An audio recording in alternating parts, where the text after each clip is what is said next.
The following program is rated TV MALV. It contains strong language violence. It is intended only for mature audiences. Well, we've reached the middle of the month. We're halfway through to Halloween, and the holidays are just right behind it. So, what is on tonight's edition of Saturday Pre-Flight in our Halloween retrospective?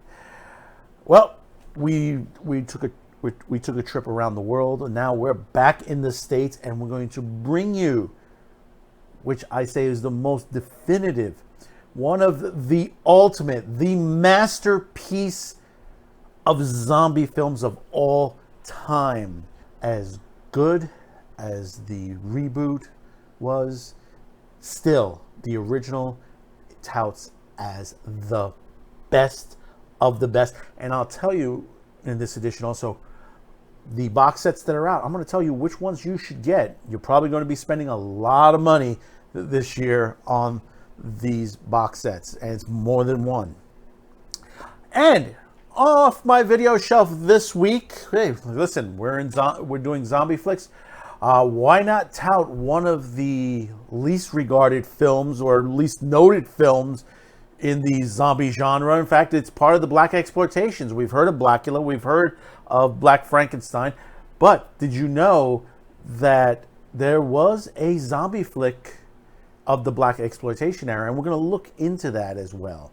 Not the greatest film in the world, but well worth the look. Then, of course, continuing its Frankenfest this month on Metv, we'll check in with Svengoolie and find out which Frankenstein movie they're doing this week. All this, and we'll check in with your comments, Fast Five, and a lot more. So buckle up, stay tuned, lock yourself in for the next edition of Saturday Pre-Flight, starting up right now.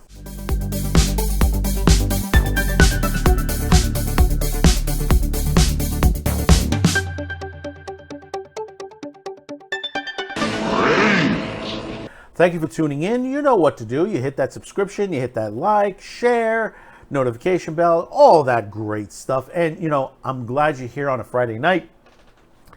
It's 10 p.m. at night on the East Coast, 7 on the West.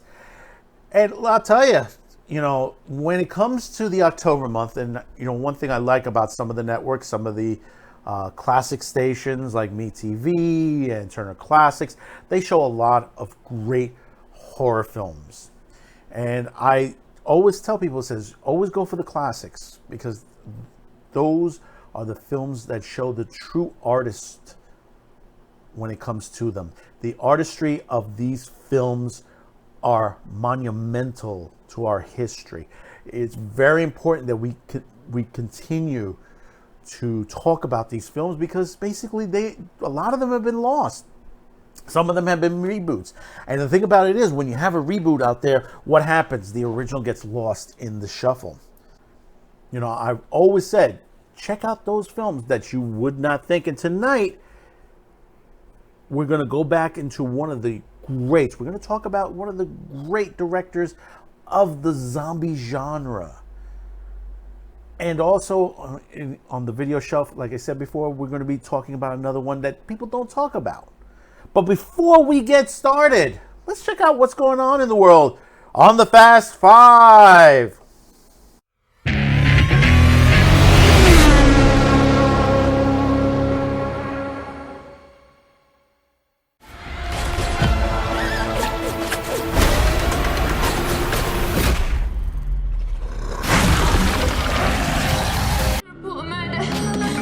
Witnessed the murder last night, but you believe this was a vision from the past. The guy that killed her is still out there. I have to stop him.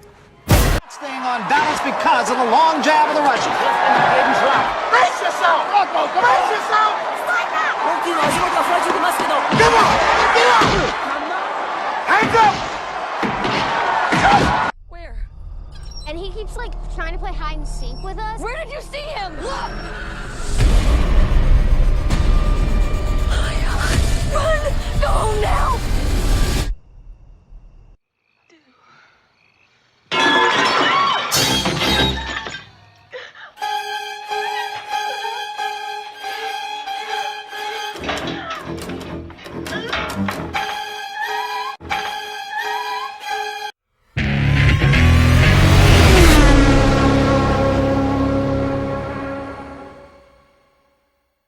Well, in the modern media, the term zombie is defined as the reanimation of the dead, often not through magic, but through science fiction methods as carriers, radiation, mental diseases, vectors, pathogens, parasites, or scientific accidents, etc., etc., etc.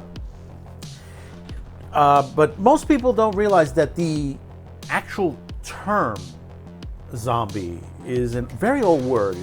It's basically based in Haitian French and West African as a mythological undead corporeal revenant created through the reanimation of a corpse. Zombies are most common to be found in horror genre works, and it comes from Haitian folklore and also West African folklore, which is the body is reanimated through various methods involving magic and voodoo. So you see the major differences on that. And when you hear the zombie movie and you say, what was the original zombie movie? I mean, we've seen through history many great films. You know, you have Reanimator and the current version of Dawn of the Dead, Train to Busan. Zombie movie has been created for film and TV series throughout the world. You know, a lot of countries can tout back creating a version of the zombie genre, but most people put back to one of the original greats, and that's George A. Romero's 1968 Night of the Living Dead. And you ask them, is that, you know, they tout that as always the first zombie flick, the original zombie of all time, but not realizing it wasn't the first. And when you look back at history, the actual first was a pre-code horror starring one of the greatest horror actors of all time. It was White Zombie in 1932, starring Bela Lugosi. And this took it to the presence of what the original definition of zombie is from the Haitian folklore. This was not zombies that would eat or devour or anything like that, but they were being controlled by somebody, whereas the character in White Zombie, that's what it was. And there were many films after that resembled White Zombie throughout the years, you know, like Revolt of the Zombies and a couple of others. But as the years progressed, you started to see the changes. You know, you started to see some science move into it. When we got to Plan 9 from Outer Space, we saw space aliens reanimating bodies to take over the world. And then, of course, a very young George A. Romero created the major change of the zombie genre and created a zombie that basically came out of no really actual reason for it happening. In most cases, like I said, scientific or, you know, accidents or anything to that nature. And created a creature that basically ate flesh. Or ate the brains, depending on which movie you saw. I mean, you had many variations. And Night of the Living Dead, in many people's top 10 listings, is still in that top 10 as being one of the greatest of all time. But there is another zombie flick that's even more frightening, more grotesque, and it puts to a point that the first minutes of the film is the most frightening part of the movie, without any zombies, without any blood, without any gore. In 2004, director Zack Snyder created a remake of the version of the movie we're going to discuss today, Dawn of the Dead. As good as this film is, as far as how the speed of the zombies and everything that was involved in this movie, it doesn't hold a complete candle to the original 1978, and that's who we're going to be talking about today. The original 1978 film, Dawn of the Dead. Starring David Emgry, Ken Foree, Scott Reiner, and Galen Ross. This is still on my, as far as zombie films, this is my number one. On most people's list, most critics' lists, a lot of critics out there, even the critics when this movie came out, it's top on their list.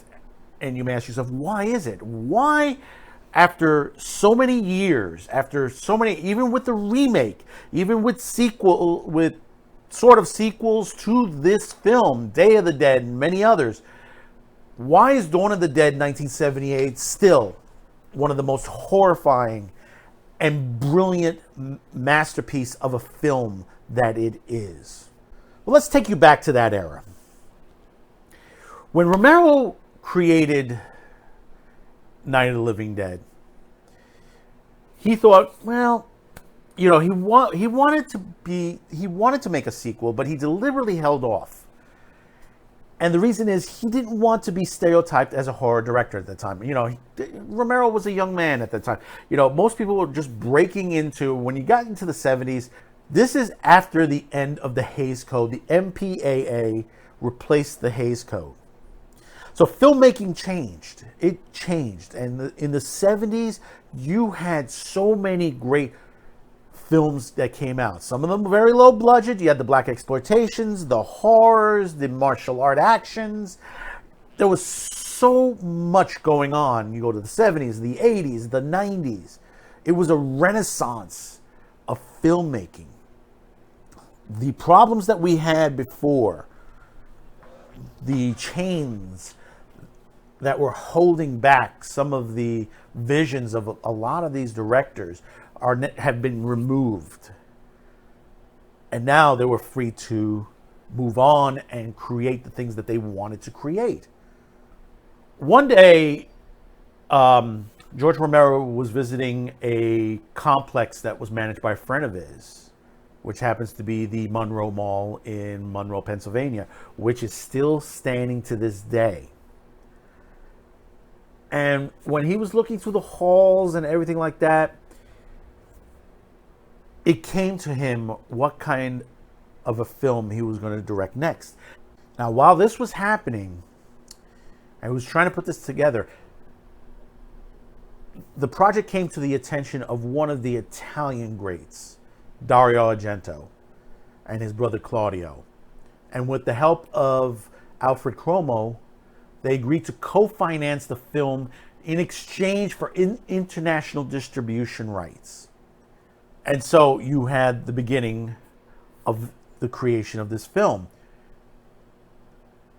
And of course, they hired a young special effects creator by the name of Tom Savini, who created some great special effects for this movie. Some, I tell you, the munching in this, you know, when you look at a lot of the films today and the eating, the brain eatings and stuff like that, look at the early works of Savini. Savini was pretty gross at the time. And still to this day, for some people, it's still hard to watch some of the scenes in this film. And of course, as all this was coming together, Romero and Argento had agreed to make two separate versions of the films for their specific markets, including the score. Of course, you know, the score with George Romero, but Argento used the same music that he normally uses in most of his films. Have you heard the group Goblin, which I think is like one of the great progressive rock groups of that era? I mean, you know Goblin when you hear their music in a movie. You know it's Goblin. Have you ever seen Demons? Any of the other films that Argento made, you know he used Goblin, and it always stand out. I always says a good kick-ass soundtrack can make a movie. There are plenty of films in history that are been great films. The soundtrack has even made it even better. And of course, this film has been edited, changed around for different of the international rights. There are various versions out there, from Italy to Australia. But the two best ones that come out of it as far as the cuts is still the Romero and Argento versions.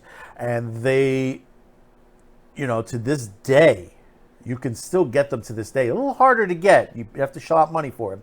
We'll talk about that a little bit later. But to put into these what they did and created two exact films, but different in many various ways, still is very popular. I myself own one of the best versions there is on the market, and it has both. It has a couple of versions of it, but the two best versions are in this set. And, it is a fantastic movie. If you're not familiar with the premise of the movie, it basically, it starts out, and like I said, this is the scariest part of the movie. It starts out in a TV studio, and the chaos that is going on in the studio. And this is what we tout is one of the most frightening things in the film, without putting any gore, any zombies of the nature. Look at the perspective of what is going on around here. Listen to the people. Look at the chaos that is going around there. Now, take this same scene, scratch out zombie apocalypse, and add any other tragedy or pandemic, stuff like today, what's going on today, and add it to this scene. A look at any type of an apocalypse with this kind of scene will frighten you, and you think to that perspective. Many people have done videos, breakdowns of just this scene alone, and I tell you, look on YouTube for these YouTubers that have done a breakdown of just the first few minutes of this movie, and they always say the same thing. This is the most frightening part of the movie. You have the many scenes where the zombies are attacking and stuff like that, and it's horrifying to see all this, but yet to get that first few minutes and to see the fall of everything, of all the order that is the governments, the military, even the broadcasters, the failure on there that the networks couldn't keep going. That basically you see, the craziness, people yelling in the background on the absurdity of what is going on. And you look at it and you said, well, what if something similar like that happened today? And we see this today in how our media has been portraying the current situations to that. I mean, I can't even mention the exact terminology here where the algorithm gods would keep this back. Goes to show you. Sometimes some of these filmmakers have, in a way, have shown future tense without knowing the future.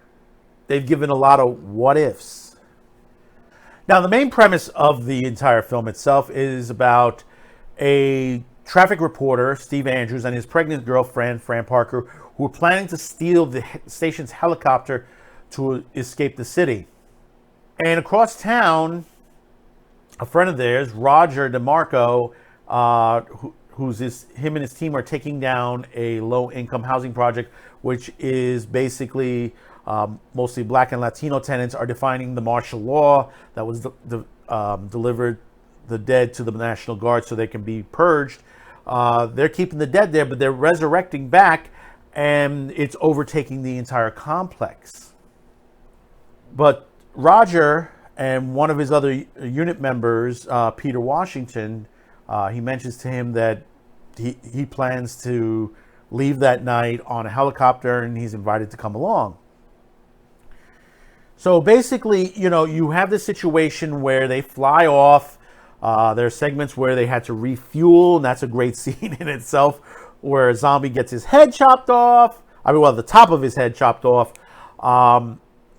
But, when you look to the perspective of the differences of that scene, Argento versus Romero, you can see the major differences, that it is a bit more, the scene is taken from a different direction as far as the edit, and one scene is taken to the more extreme, whereas the zombie children is shot by Ken Foree, who's Peter Washington in this movie.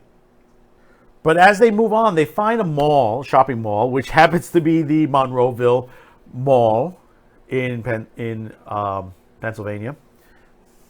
And they decide to land there and see if they can get supplies and stuff, and realize that they can stay there quietly without anybody knowing, take over the mall, and there's plenty of supplies. Because the mall, one thing that what hasn't happened to the mall, that it hasn't been ransacked. And we've seen this many times in more of the current films, and TV series like The Walking Dead. In The Walking Dead, you have had segments where complete stores and grocery stores, Costco-type warehouse stores, are completely wiped out of everything that's needed.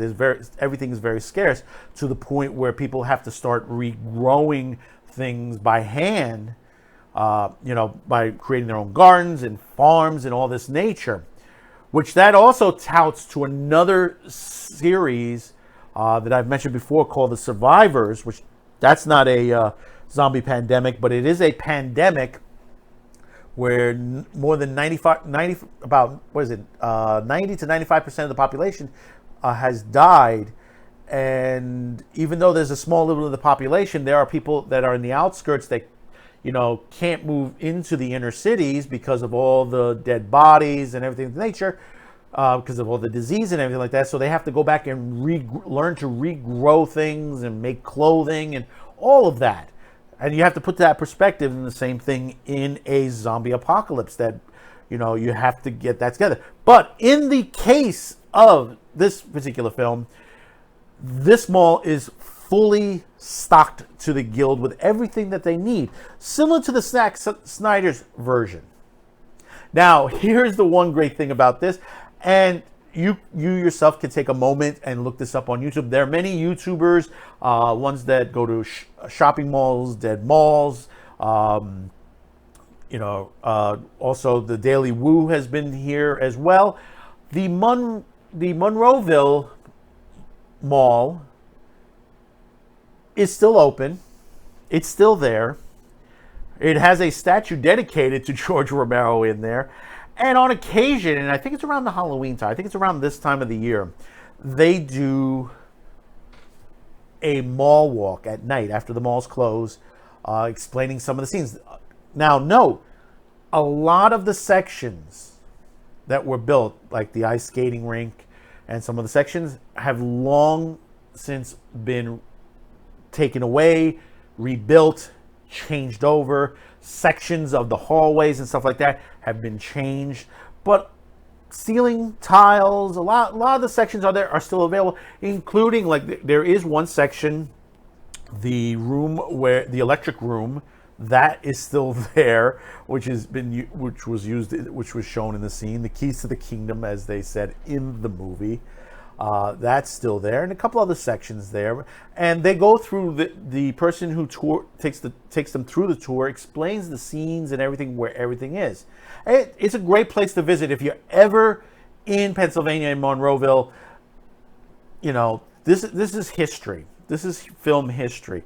There are many places that are still left in the United States from movie making itself. There are YouTubers out there who visit the sites of where movies were made, horror films on that. Like, for example, the movie theater from The Blob still exists. It is a landmark there now.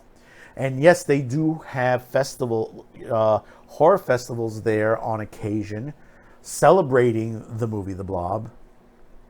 And they have walkthroughs in that neighborhood. The other part of this, and this is where we get sort of political in a way.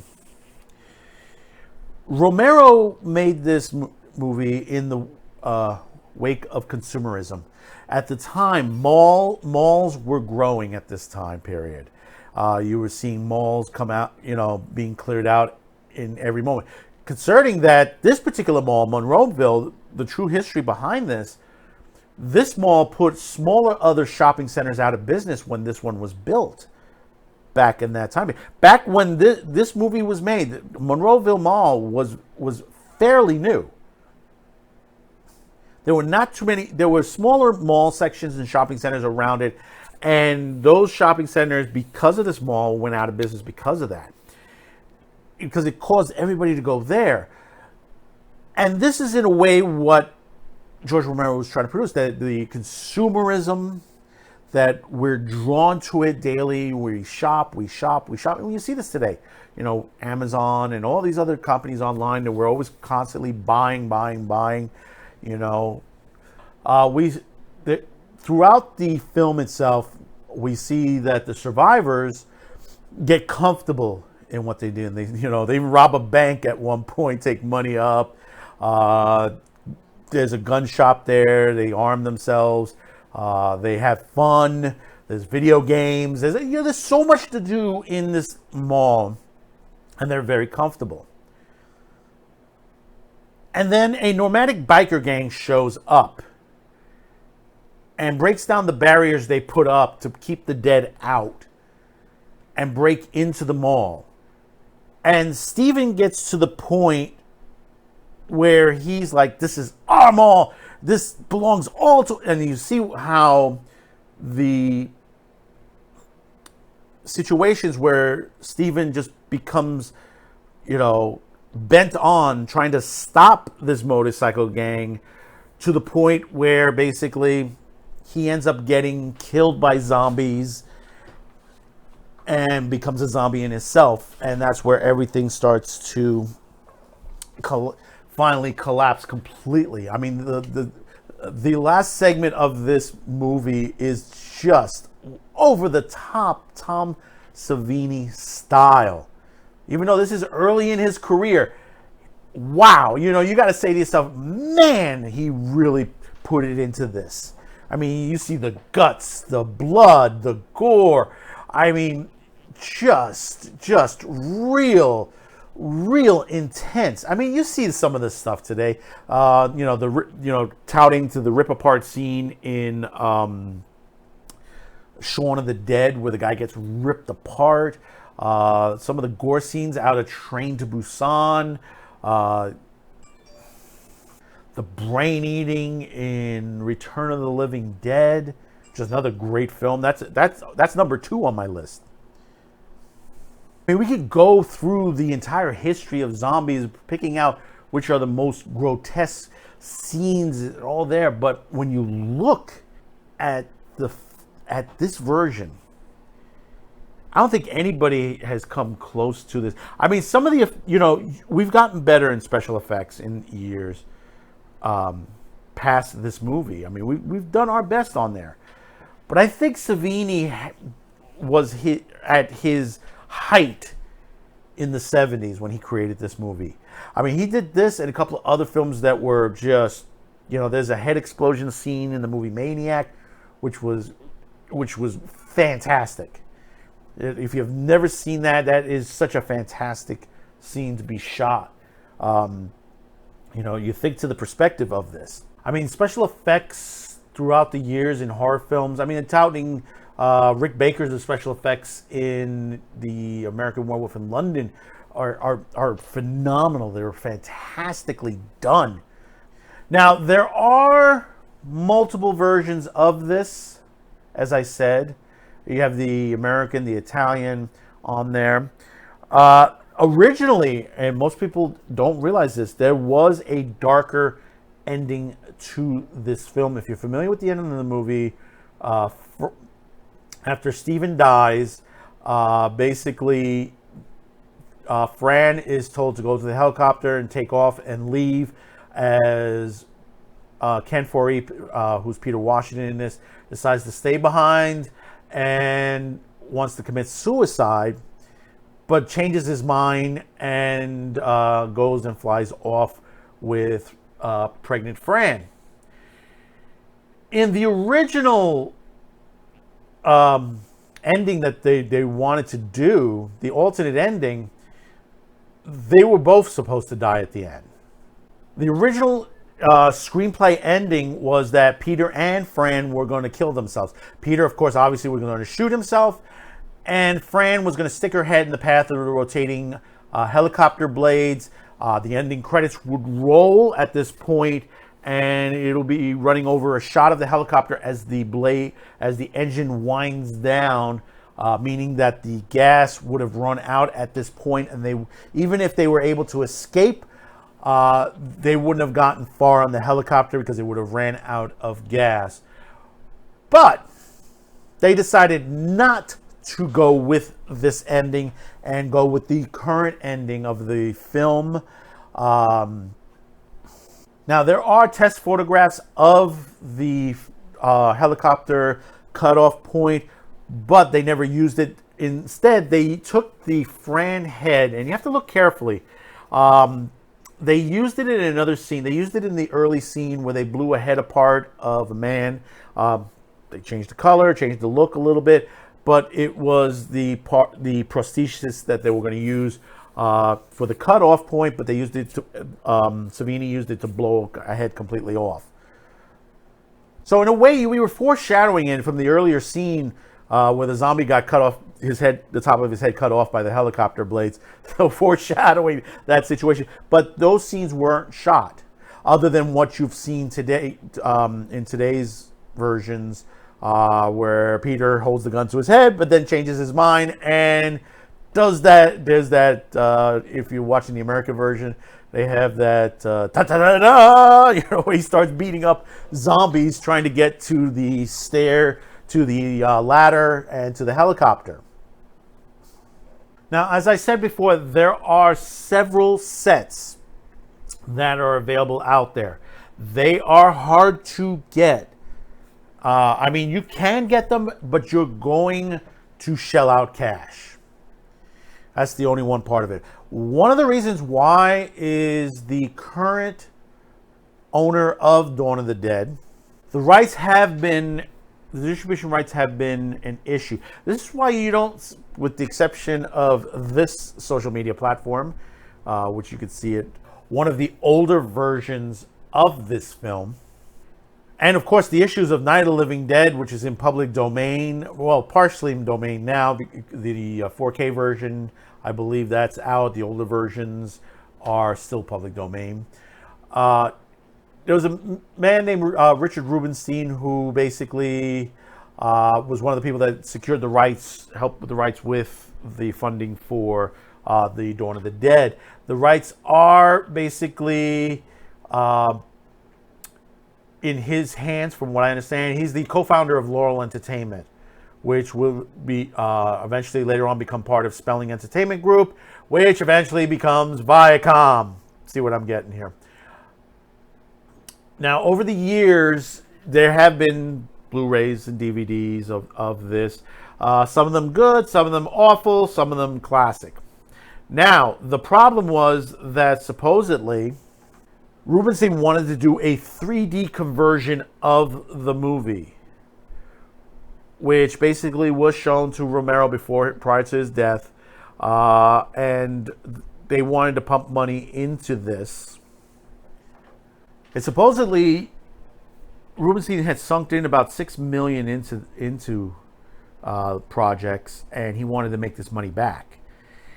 And unfortunately, from confirming or unconfirming, is that basically he hasn't been able to recoup that $6 million. So that's why when you don't see him on streaming services, is because basically he would charge a large amount of money just for the streaming rights for this film. Now, I'll tell you first honestly, currently Arrow has one out and another company has it out.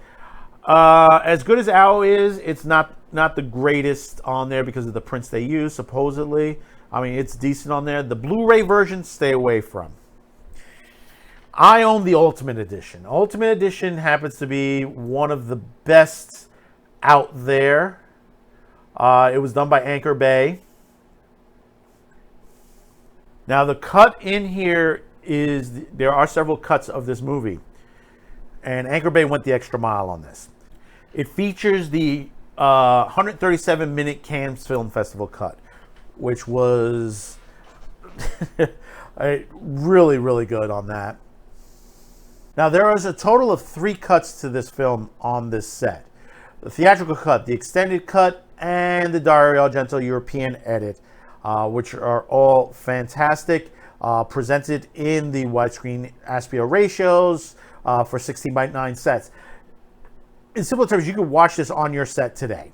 If you get this box set, it is perfect for today's television sets. Anchor Bay did look ahead as far as when they created this. I mean, most people give it an 8 out of 10. There are various languages on here. There's tons of extras, documentaries, and extra cuts, radio spots, still galleries, walking tours of the Monroe Mall.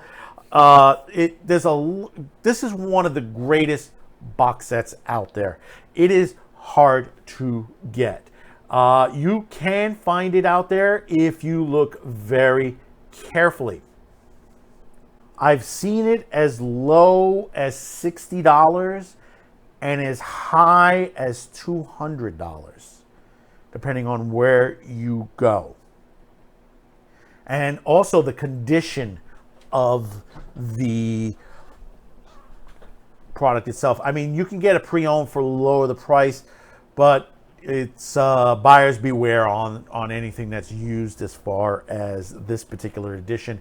Generally with DVD discs, you know the situation with DVD discs from this era. Sometimes they're good, sometimes they're scratched up to hell. But like I said, hey, listen, if you can get a copy even used that is in great condition, go ahead. Always remember, one of the best things out there is look at the comments line of where you're buying it from. See, what everybody is talking, saying about this, and make sure it's confirmed, and all of that. Now, there is another version which is recently out. It is expensive. It is a 7-disc. It's done by Second Sight from overseas. Now, if you're buying the Second Sight, I recommend that you have a region-free unit that basically will read any region as far as DVDs and Blu-rays. For the reason is, part of this set is in region B, and the rest of the set is in region-free code on there. So you may have some problems reading some of the discs if you're going to plug it into your own system. This is a must-have as far as your collection on there. If you get the Ultimate and this, kudos to you. I'm trying to save up for this one. The lowest I've seen it is about $150. I've seen touts to about almost $400 for this box set. And this has a ton of stuff in this. Now, in the specs version, disc 1 has the theatrical cut, which is region free. And of course, it has the Cannes cut, which that's on the original box set itself. There's the Argento cut on there. Now, the special features is region B. So you won't be able to see that. And that has a lot of the documentary stuff on there. There's some great stuff on here. I mean, there's some really, really good stuff on here. The other discs are extended. One of them is the soundtrack from Goblin that's on here, which is great that you get the Goblin soundtrack on this edition. You also get, there are 3 CDs on here total. The Goblin soundtrack, which is seven tracks, including alternate and bonus. You have the DeWolf library, which is the original soundtrack to the American version. And then audio disc 3 comes with all the cues of part 2, original artwork, digipacks, covers, essays, archive stuff. There's a rare interview and behind the scenes stills. And of course, there's a novelization book, which is supposedly, there are 2 books. They're 2 hard books. That's the essay part, the 150-page essay. And the novelization of Dawn of the Dead by George A. Romero and Susanna Sparrow with exclusive artwork. This is the ultimate, I mean, for any zombie horror fan, this is the one to get. And the ultimate. I mean, either one. If you can't get this set, get the ultimate. Because basically, you wouldn't be wasting any money at all. Like I said, I own the ultimate. And I love the ultimate. I will never give up the ultimate set itself. The other sets, like I said, the Arrow set is okay. It's got a couple of good extra features on there. But still, the Blu-ray and the Arrow sets, those 2 sets, doesn't really compare to the Ultimate and the Second Sight versions on there. Like I said, these are, you're going to shell out money. You are going to shell out money. At the end of this episode, at the end of this video, we will put out where a couple of clues where you can find these things. I can't guarantee that you'll get them, but they're a starting point. I mean, the other way would be the high seas, but then again, you may not get everything, and you know, sometimes you can't really trust for everything that's put out there, especially for a box set like this. And you got to remember, you got to tout the reviewers on this.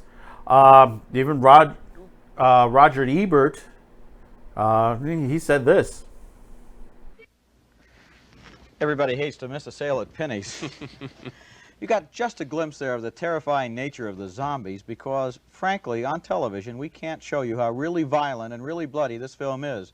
So I'm going to combine a recommendation with a warning. The recommendation is that Dawn of the Dead is one of the best and most original horror films I've ever seen. When you can have reviewers that are disgusted to the film and still give it a good review, you have to say to yourself, wow, I need to see this. This is the type of film you need to see. It's, like I said, it is still popular to this day. A lot of people who are in that horror genre still respect this as being the top film in history as far as the zombie films itself. And of course, there are those who don't even know about this. When they say Dawn of the Dead, they tout back always to the Zack Snyder version, not criticizing Zack Snyder. Again, he did a nice homage to the original film, but there were elements missing that he could not duplicate. Obviously, he couldn't duplicate it. And, you know, the great George Romero wrote this in a certain way in a different time period. And that's why I say, when you have reboots and you have these done for the modern era, you hear these terminologies, you can't do that. You can't take away from the original classics themselves. You can't remake them. You know, it's fancy that you go through all these special effects and computerized generations and filters and all this stuff, and it's all fine and dandy. But the main crux, the artistry of the film is missing because it's not done by the person who created it. Someone who may create something may be involved in the background of it, but they are not part of the final cut, the edit, and distribution, and of course the script itself. You can see how many things change between, even though both movies dealt in the mall. But George Romero had more of a message than just an over-the-top zombie film as the Zack Snyder version is. But I wouldn't call it over the top. I mean, you had thousands, you throw millions of zombies in there. But look at the perspective of the last minutes of this film, the closing part of this film, with the amount of zombies there is. They didn't have to be fast. They were able to take down a biker squad in a very harrowing way. I mean, guys got their guts ripped out. Here you see people getting bitten, you know, running after people, being attacked. As far as the cinematography with Snyder, I did enjoy it. I really did. The music, the soundtrack behind it was a kick-ass soundtrack. Like I always say, you have a good kick-ass soundtrack, it is a good film. But it wouldn't top the 78 version. It will never, ever top the 78 version. It doesn't matter how many different directors do this film, remake this film. You will never, ever get close to the Romero. Romero had his style, and he took his style with him. We hope his wife does the last film, the last script, to the style of Romero. And that's what I was worried about the last film, because there is one more Romero zombie film coming. And I'm always worried about when someone else takes over. But, you know, one thing, it is his wife who has been there with him, and she knows his style. Hopefully they'll pick a director that will bring out the level that George Romero always wanted in his films. So if you've never seen Dawn of the Dead 78, I highly, highly recommend you go see it immediately. Like I said, there is a version here on this platform. Look, you can look very easily. You know what to type in, and you'll find it. Or you can go out there and try to find these two box sets. And like I said, it doesn't matter if you get the DVD one, the Ultimate set, or if you get the full 4K transfer. Both are great sets to have for a great monumental film, a masterpiece of filmmaking.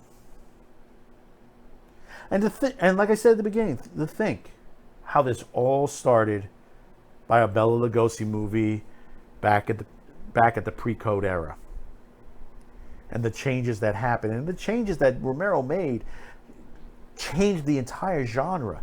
I mean, today we are sort of looking back at some of these films, you know, creating new zombie flicks, and we're throwing the romance back into it. We saw it in Warm Bodies and a couple of others where, you know, they're taking it back to the way the original black and white zombies were.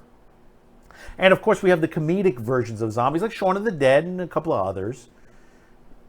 You know, so we've started to look back at the roots of the zombie flick, not only the George Romero stuff, but the stuff prior to that. And I do recommend looking for the other films in here: White Zombie, Revolt of the Zombies, many others, Plan 9 from Outer Space. You know, there are so many zombie films out there prior to this versions that are out in the modern era of zombie films, and they're all very good films, even the comedic ones. Some of them are even chilling.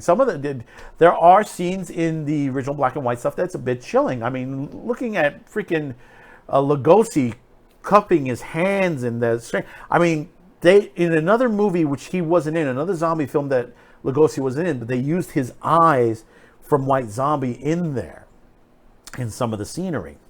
And that's, you know, that was very interesting that they added that to there, even though Lugosi wasn't involved with the film. So as I said, do check it out. Wait for the end of the video, and you'll find out where you can find these. So let's move on, and we have a zombie flick off my video shelf that doesn't get talked about enough from the Blaxploitation era. Yeah, that's right. Even the Blaxploitation era used the zombie flicks.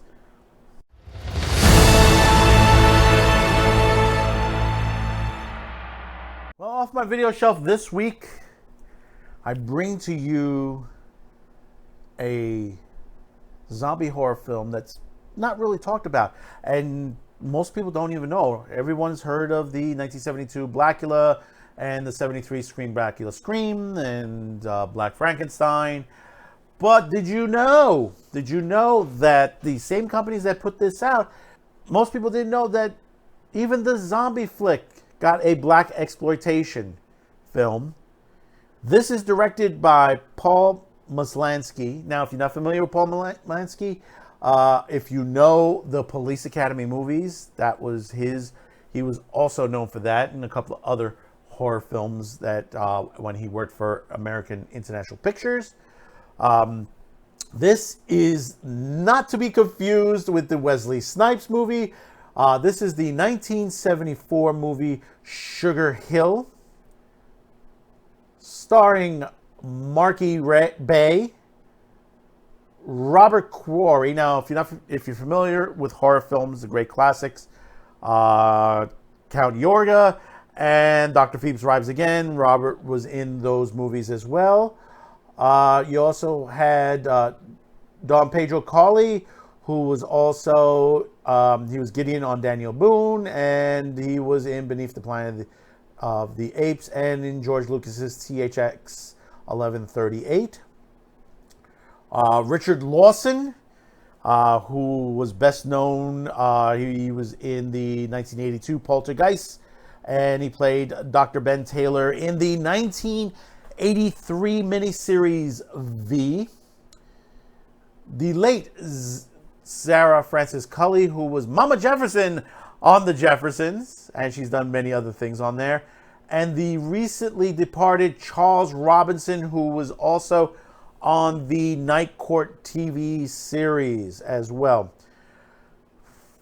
Now, the main premise of this movie is about a woman whose name Sugar, or Diane Sugarhill, and she's a photographer in Houston, and her boyfriend is a nightclub owner played by Larry Johnson, and basically he has been killed by a mob boss played by Robert Quarry.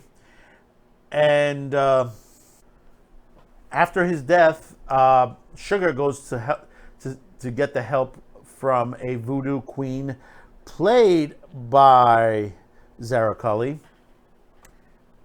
And they bring out Baron Samdi, not played by Jeffrey Holder, if you saw Live and Let Die. And they resurrect an army of zombies to get revenge on these mobsters. Now, the plot sounds pretty good. Now, there are a couple of twists in there that are just kind of a bit of insane. But if you're thinking that these guys get killed, each one gets devoured in each one of them, you are totally wrong. The type of deaths that are done in this movie is done, in a way, very brilliantly. Because, I mean, when you hear a zombie flick and you expect people to get grabbed and ripped apart and stuff like that, and it doesn't happen in this movie, and I don't want to give away a lot of it, but I'll say one guy gets the massage of death by some female zombies in there, and it's a total crazy scene when that happens. You're in for a ride on this movie. And the thing about it is, when it comes to this movie, you're definitely in for a great ride. If you're not familiar with American International Pictures, they've done so many movies in that era. I mean, Corman has worked with them, Alex Gordon, Louis Russoff, Henry Cohen also as well. You've had some unusual films come by them. Especially a lot of the Edgar Allan Poe stuff. If you're not familiar with the Edgar Allan Poe movies of them, but to get a zombie flick out of the Blaxploitation era, I mean, this is not as great as Blackula, but I would have to say it's touted more toward the sequel Scream Blackula Scream. And like I said, when you have classics like this that take the zombies to the next level, You know, it's a must watch. You have to see these movies. Like I said, this wasn't the greatest of all zombie flicks, but it shows you that people are thinking in this time. They're thinking that, you know, even though you've had Dawn of the Dead, which is on the listing here, is the ultimate best of the best. You look at this, not the best of the best, but well thought out when it comes to the concept of the movie. You could tout this two ways. You could tout this sort of a Night of the Living Dead meets White Zombie. If you ever watched the original Lugosi stuff on there, which basically you hear the black and white zombies, and I'm not talking Night of the Living Dead, I'm talking about the pre-code stuff on there, is not the type of zombies that you normally see in today's age, whereas they're devouring people and all that. You're seeing the type of zombies from the classic days where they're just roaming around killing people, you know, normally like choking them or, you know, throwing them into a bat or into quicksand or something to that nature. You know, of course it's going to be creepy, it's going to be sexy, it's going to be sleazy. The costume designs are good for its era. You know, for a blaxploitation movie, you expect this kind of costume design. The zombies, as unusual as they are pretty original. Yes, there has been copies of it throughout the years. Also, if you're looking for this online, there was a change in the title.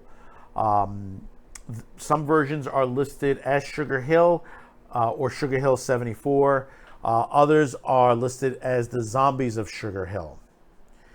And I think, who is it, MGM? I think MGM owns the rights now, currently. There was a VHS release in the 90s. And this is part of the ones, and I'll tell you this, with the documentary that's coming out, the third part of the horror documentary that's coming out that's done on Kickstarter, these are the type of films that you don't normally hear. They got a VHS release, and then after that, even though these have had Blu-ray release, DVD and Blu-ray releases, they get hidden. They just don't, you know, people don't talk about them. This is one of the great things about YouTube, and I always continue to talk about this. You know, people criticize us that we're sitting here all day long trying to criticize how bad of a movie is, and, you know, that we don't know what we're talking about and stuff like that. But yet, you can look carefully and you'll see that there are videos out there that discuss films like this, and a lot of them are good reviews. Some of them says, oh, this is a crazy film, but it's worth watching. Or it's a lousy film, but it's worth watching. There is several decades of films that are just sitting there that need to be restored properly. This happens to be one that should. Some of the, like I said, this is on my shelf in DVD format. This needs a restoration from the original print. Even though there's a Blu-ray, I think it needs a better restoration, honestly. And I think they need to do a little bit more to it as far as the color. They need the colors to pop. Even though the colors are popping on this, but they need the colors to come out. You know, when you look at the Dolomite movie Eddie Murphy made on Netflix, you saw how the colors were, how the colors popped on there to bring out that era. And this movie didn't cost much to make. This was $350,000 and was shot in Houston. And they used a couple of landmarks on there. I think it was the Houston Public Library was used on there. And, you know, when you look to the perspective of who's in this movie, and they took on these characters, and later on they were in other stuff that you recognized, and you said, well, let's go back. Let's go back and check out what were their talents. You might like Charles Robinson, who played Mac on Night Court. You might like it, you know, his comedic acting career on there. You might want to go back and look at what he's done before. and see what he's done and how good of an actor that he is. You know, I've always loved the Blaxploitation movies. I mean, some of them were way over the top. Others were really good. You know, I love the Pam Grier stuff. You know, I always love her films. You know, you got to love the Rudy Ray Moore stuff. You know, Jim Brown, Fred Williamson, Jim Kelly, Leon Isaac Kennedy also, Yaphet Kotto, Godfrey Cambridge, you know, on and on and on. I mean, there's some great, great films out there that are yet not talked about. Cleopatra Jones, Five on the Hand Side, Black Heat, you know, Black Gun, Hammer, Slaughter, Cool Breeze. I mean, you can go on and on and on and talk about, you know, that you might say, well, these films were racist. I wouldn't put it in that perspective. This is people who went out and wanted to make some good films.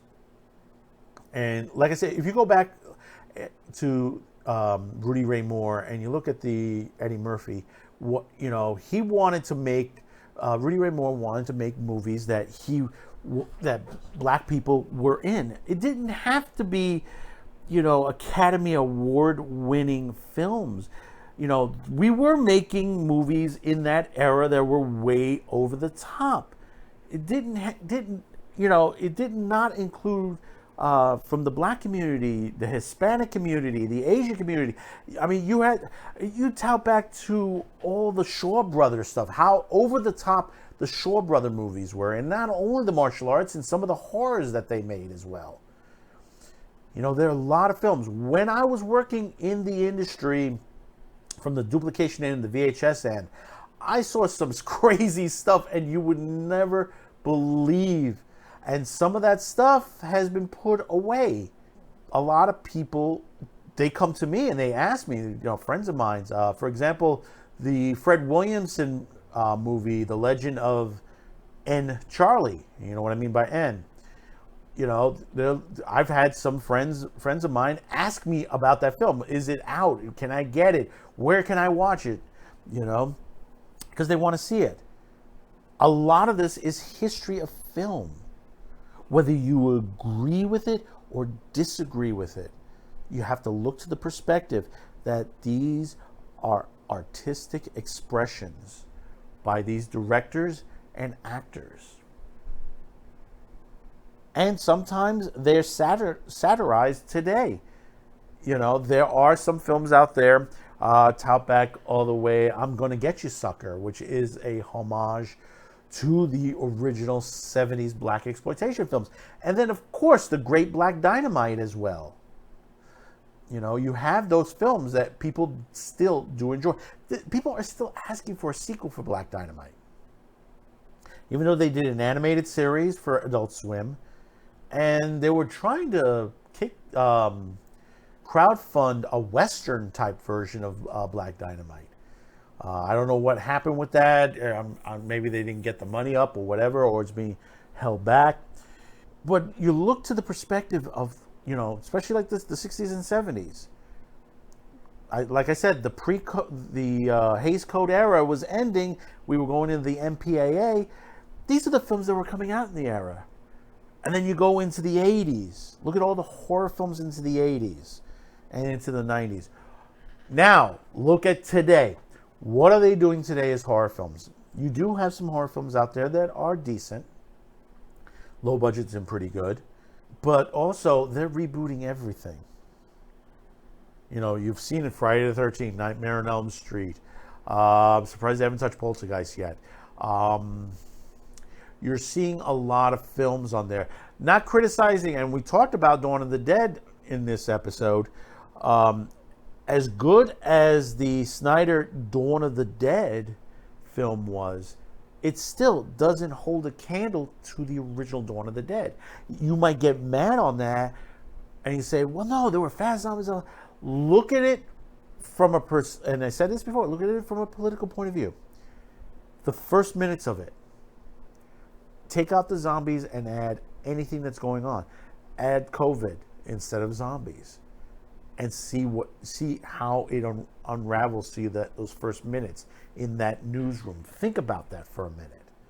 Think about also that he talked about, Romero was talking about consumerism, on how we consume, how we're constantly buying and buying and buying, the way we purchase these days. This movie was made years ago, but it still has a kick to what's going on today. That's why I'm, like I said, I'm ashamed of a lot of the horror that's out today. There are some standouts out there. There are some standouts, but not many.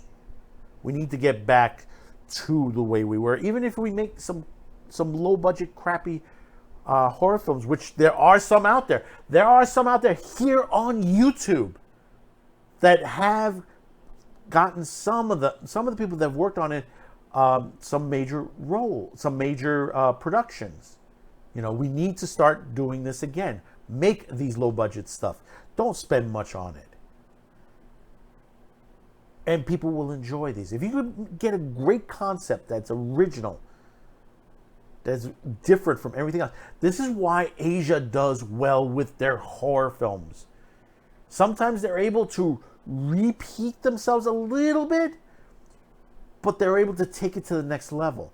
That's the difference. If you want to take that ghost level, that horror film that, deals with ghosts and legends and stuff like that, it can be adapted in a way where you could take it to a new level. And that's the challenge.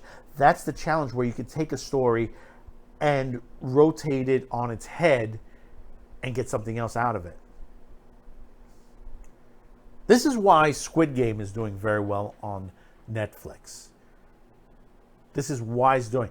It's taken the concept of several other films in Asian history and turned it on its side and turned it back up again, and we got in Squid Game. And right now, it's still the #1 movie on Netflix. We're hoping that it gets a sequel. So Sugar Hill, we do check in at the end, and we'll tell you where you'll be able to get this. It is available, I believe it's still available on Blu-ray and DVD and VHS. I think it's harder to get.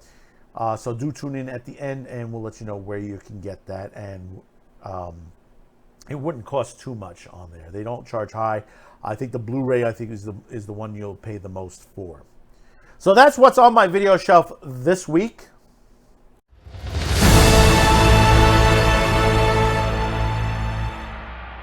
Well, we've reached one of the most important parts of the show. What you, the viewer, has on your mind this week. We don't have too much comments this week. It was a bit light, but that's okay. We do appreciate those who have commented. Some people a little nervous to give their thoughts, but I do recommend. All you gotta do, go down, type in, and make sure to keep the language at a minimum. We do appreciate that. The algorithm gods up there, they just sometimes don't like a lot of language in our comments, and they tend to erase them every once in a while. So let's start off with DOBDFX. I got Family Guy on September 25th. And that's concerning the new home of FXX and Freeform. Yeah, DOBD. Family Guy has been at FX and Freeform and FXX for some time now. Not a lot of episodes.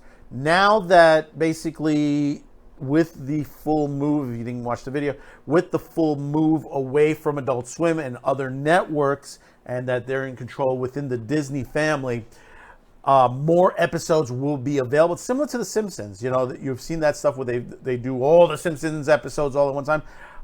There's a possibility they could do all the Family Guys of all time. That could be a possibility. I don't know. But hey, listen. Anything's possible in this business. Thank you again, DOBD. Chris Dolan, favorite to the channel. Japan just launched another anime streaming service. It also has plans to launch outside of Japan. Yeah, Chris, I've been saying this quite some time now. There are a lot of services coming direct from Japan. They've had it, and we have a story coming out soon. The new Prime Minister of Japan loves anime. So hopefully we will get some changes that will get some of these animators paid, keep away all the censorship and everything from the West, and that we will get some even more great anime out of Japan. I mean, there have been some issues on the gaming side, and there's some stuff that's been coming out, Bandai and Sony and stuff like that. But we hope that anime stays safe with this new administration that's coming through. And it's to the situation. Japan has gotten tired of what's been going on the West. They have been. A lot of them have been pushing a lot of changes. A lot of we're seeing smaller outlets here in the West that are using Kickstarter. We already talked about this week, Right Stuff, that they are English dubbing for the first time Dirty Pair, the 1985 version Dirty Pair. Even though the OVA, I think all of the OVAs were done a while back, but everything's getting remastered. There is I don't know if they're using the Japanese remastered or they're remastering here. Most likely probably to save money that they're going to be doing it. And I'll tell you this, they're still, and I'll keep the link below there, they are still taking money. They still have another week or two left on there, and they should be over 300,000 by now. They already made their goal of $275,000. I think they might be able to get to 400,000, which would be great for them because there are some extra perks that are opening up as they gain more money to this.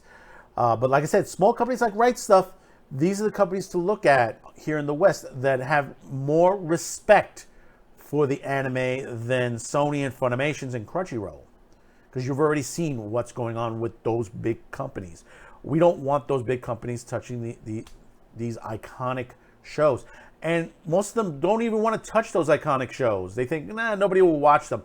There's some great stuff out there. And I always tell back, Captain Harlock, Galaxy Express 39, Ikusan. There's many different animes out there that need a English dub or even a remaster from the original prints. So Chris, thank you for chiming in on that. This one's a bit of a long one because he threw a couple in there. Braulio Montoya, Family Guy, Freeform, FXX, Future, No More Cartoon Network, Adult Swim, TBS. Then he says spin off the Cleveland show to those networks. And then Futurama, No More Sci-Fi Channel, King of the Hill, Freeform, No More Comedy Central. Most likely these things will happen because remember, a lot of these contracts are still, American Dad, Futurama, a lot of the Fox product is still within its contracts. Now, the reason why Family Guy left first because basically their contract was the first one to run out, literally. And it's a shame. It is a real shame because it was these shows, all of these shows that you've mentioned are the ones that kept Adult Swim going. What will they do now? Will they lose a lot of their viewers? Only time will tell when it comes to it. Because basically, we don't know. We don't know what's going to happen. And some of the product that's being brought over to Adult Swim is not the greatest stuff in the world. I mean, I said in that other program on Man with the Show that they should look at other shows from other programming and bring those forward. Maybe they can get another season. I always tell back, forget about it. Forget About It is a great comedy. It is so funny. If you have not caught it yet, you can. I believe Tubi has it and Hulu still has it. It was a Hulu exclusive at first, but now you can see it on other streaming platforms. It's very funny. There's also Crossing Swords. I don't even think Crossing Swords is getting another season out of it. I don't know. That little comedy done by Seth Green from the Robot Chicken did that crazy series that he did with the little characters. the medieval stuff. I don't know if they're going to be doing a second season. And there are plenty of other shows out of Netflix, out of Hulu, and many other streaming sites that didn't do well, but maybe it could do well on Adult Swim. I mean, Adult Swim, even though I don't like Tuca and Birdie, Adult Swim is taking a chance on Tuca and Birdie that hopefully it'll bring some viewers on there. How much? Couldn't say, because I don't think it did well on Netflix. You know, a lot of people say, "Oh, I liked it. I really liked it," and that's okay. You can like that show. Honestly, I think it's a little bit too much. It's like Big Mouth now. It's a little bit too much. Thank you again, Raul Montoya. And finally, David Aguil 81. Sliders is a show you could reboot and actually make it better. Seasons 1 and 2 were great, but it went downhill in season 3. There needs to be a connection to Earth 1 so we could see the characters' differences in the doubles. They need to redo the timer trope. David, see, the problem is, and is the Sliders TV series failed in the last season on there. Can you get all these people back? Honestly, I don't think so. I don't think you can get the entire cast back. And when you can't get the entire cast back for this series, I know the lead actor and one other is interested, but we haven't heard from everybody else. I mean, here's we got a situation where if you can't get the whole cast back, you know, why are you going to do it, number one? Number two, who are you going to have it written by? Are you going to be secure that the network is not going to interfere? See, one of the biggest problems with these reboots, the network or the studio interferes. This is why the CW is where it's at today on its ratings. It has some of the worst ratings of any network. Their average show is about 400,000 to 600,000 viewers. Why? Because of the stuff that they've pushed into, the narratives that they've pushed into these TV shows. We just did a video last week on Eclipso on the Stargirl series, a series that I enjoyed the first season. And I said, when CW took the whole thing over, there were going to be issues. And episode 8, they're calling Eclipso a racist villain.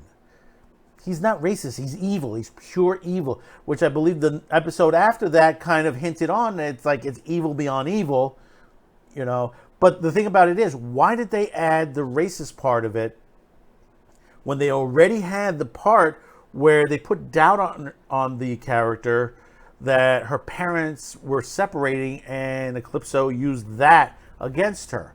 That will be the more emotional, not saying like, oh, you stole this and that. That is where the doubt. You started going in all different directions and started, you know, waving the activist flag. You know, and this is the reasons why these things happen. Also, the J. Michael Straczynski. Does J. Michael Straczynski have the full? He says he has full control to the situation, but does he? You got to remember, he's doing a Babylon 5 reboot. Back when this was done, Warner Brothers let him do whatever he wants. Will they let him do that again? Will they not, you know, interfere with this whole situation? And there are many other reboots. We've seen what happens. We have a reboot and we have a story, and by the time this comes out, it probably hasn't aired yet. There's a Night Court reboot coming. A Night Court reboot when most of the cast are dead. I think maybe only one person is going to show up. Because pretty much everybody, we lost Marky and we lost a couple other characters just recently. Why are you doing a series of this nature? Why are you rebooting it? I mean, they said, oh, it's Harry's daughter. You picked a good actress, but still, the magic. The reason why the series did so well, Harry Anderson was a great comedian at the time. Not knocking on the replacement, but you had Harry Anderson, John Larroquette, Richard Mall, Selma Diane, Flora Talbot, Charles Robinson, Marky Post, Marsha Warfield. A lot of these people are gone. they've passed to the other side. Melissa Rauch, who was popular in Big Bang Theory, I don't know if she can handle this. I don't know if she is funny. I do like her character on The Big Bang Theory. But I don't think she can carry this show as as Anderson did. See, the thing about it is, everybody says, well, Battlestar Galactica did well. I said, yeah, it did well because nobody was on top of the guys from Battlestar Galactica. But that was years ago. Stop touting that. After that, how many reboots after that has worked out? Not many. Not many. Stop the reboots. Make new stuff and make it proper. We already seen what they've done with Foundation. We already seen what they're doing with The Expanse now. Star Trek, Doctor Who. Do we need to go down the whole roster of lists of failures? They continue to fail and fail and fail. And I still ask these questions. Where the hell are they getting this money from? Because, you have sponsors that are going to say, hey, listen, I sponsored your last 3, 4, 5 different projects, and they've all failed. They haven't netted me money. And also when you see that some of the series that use merch, the merch companies are like, don't want to touch it. And when you have Netflix and Amazon their divisions outside the U.S. that doesn't want to touch the show because they've lost money with others, especially the Star Trek series, they don't want to touch it. So why continue? Why are you making this just for yourself? Really? You've alienated the fans. You've alienated the viewers. They've been telling you. They've been screaming at you. But what has the networks done? Calling them Razzies, calling them supremacists, saying that these people are crazy, nuts, not realizing who a lot of these people are. They're fans. They're your customers. That's right, folks. You are their customers. You are buying into their product. Whether it is on a streaming app or you're watching it on TV, on your cable, you're paying for that these days.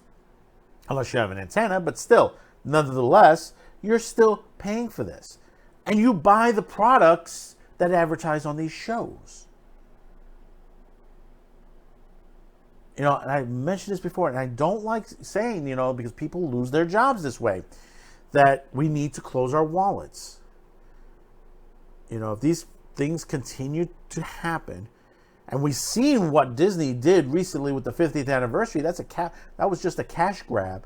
No respect for the park goers.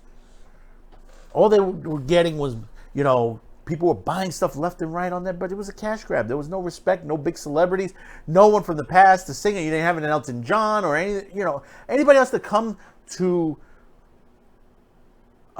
celebrate the monumental achievement that's Disney's been there for 50 years at Walt Disney World in Florida. These are the same people that are putting out the movies that you're seeing now. They're seeing the Black Widow and the Shang-Chi and all these movies that have been crap. And the more that's coming that's going to be crap.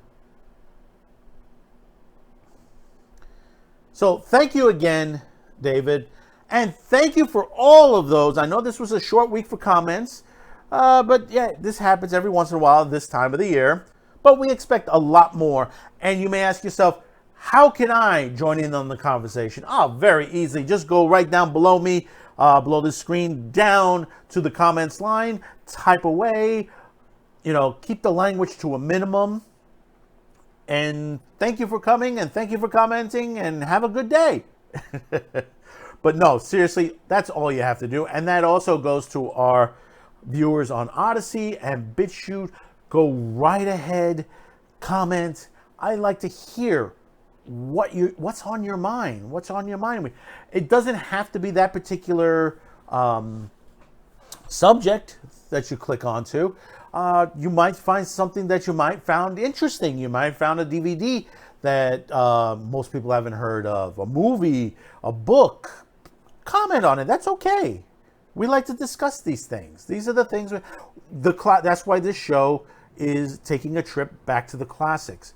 We're not discussing the newer stuff. We're discussing the older stuff because that is the important stuff right now.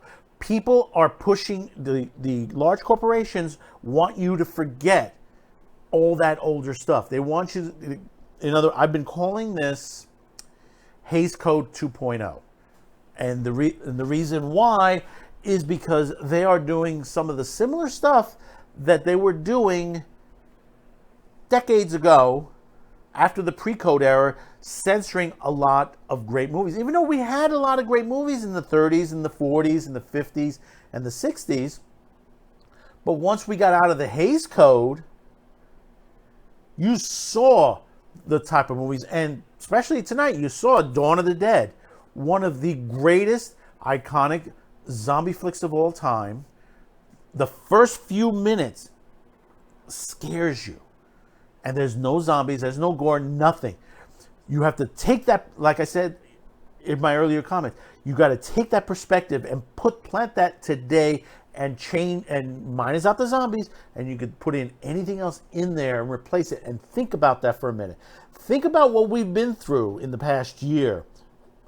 You know, what's been going on around the world, and add that into there. Think of that perspective. You know, George Romero was ahead of his time when it came to these movies. And I think we have one more coming from him. We got one more. I think his wife is doing the last script that he put together, the last of his zombie empire, as it would say, of all the movies. He's got that one is being worked on. You know, we wouldn't have movies like that. We would not have movies like Sugar Hill. And I'm not talking. And again, I'm not talking about the Wesley Snipes Sugar Hill. I'm talking the 1974 Sugar Hill zombie flick. As I said in the comments before, not the greatest film in the world, but well worth watching. The costume designs, the effects, the plot line, you know, not uncommon. You've seen plot lines like this before, and I said this before. There have been vampire flicks and other horror flicks done similar to this nature. So once again, thank you for all commenting there, and please continue the comments, especially those who have been commenting week to week, like Chris Dolan, who has been doing that. Thank you again. So we've reached this part, and hey, let's check in over at Metv. It is the Frankenfest that's going on over at Metv right now. We had Abbott and Costello Meet Frankenstein the first week. We had the original pre-code Frankenstein the second week. So what is going on for this week? Let's check out with Svengoolie. This week on Svengoolie.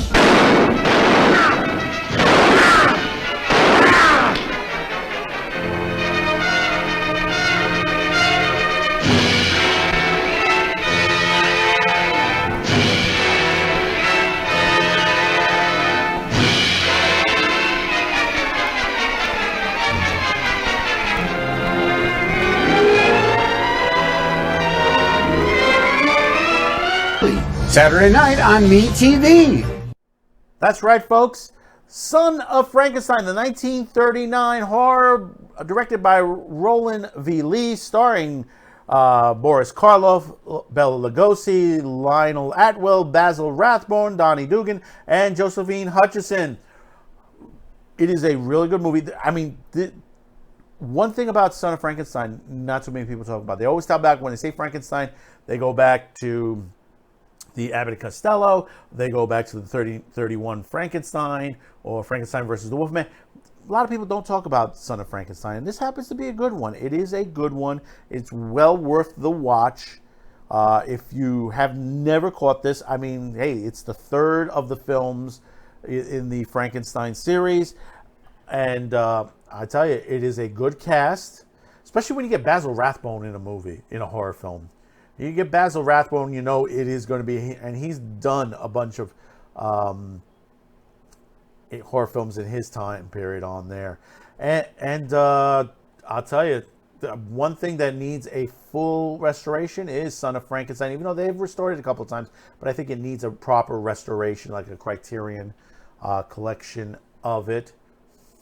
You know, there's a couple box sets that they're in. Unfortunately, the Universal Classic Monsters Steelbook version doesn't include Son of Frankenstein. I think this does need a complete... I mean, this is always touted in a box set with Ghost of Frankenstein on there. Another decent film as well.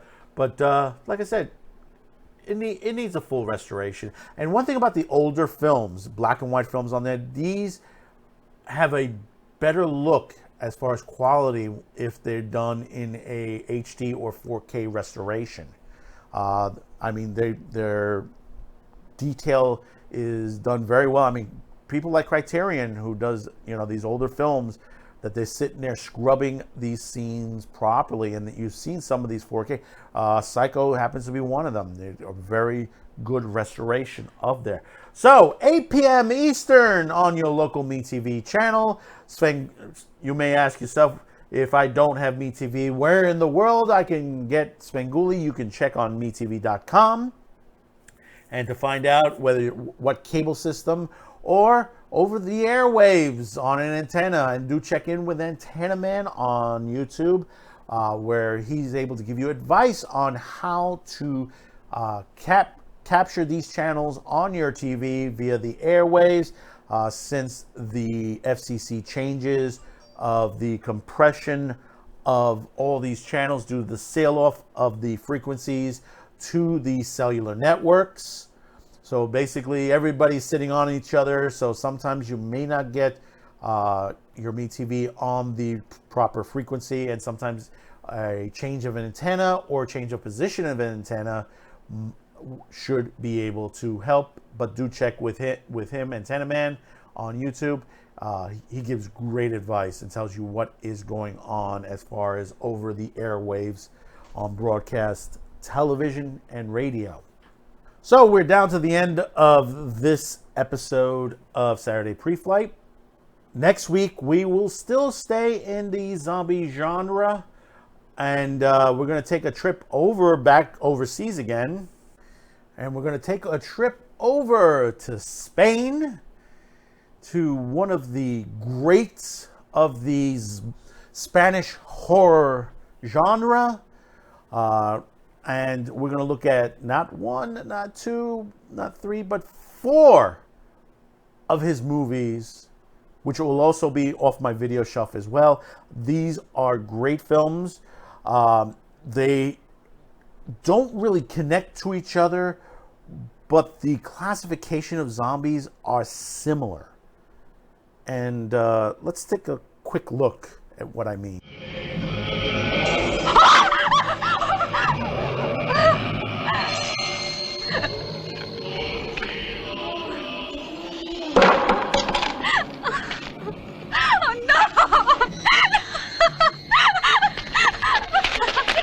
That's right, we're going to be doing, like I said, we're doing the Spanish zombie movie next week at 10 p.m. Eastern, 7 Pacific, on your local social media platforms, YouTube, Odyssey, and BitChute. Thank you for tuning in. Remember, don't forget to comment, hit that like, subscribe, share, hit the flame. Everything that you could do to help us move up in the algorithms on all these social media platforms, we do appreciate.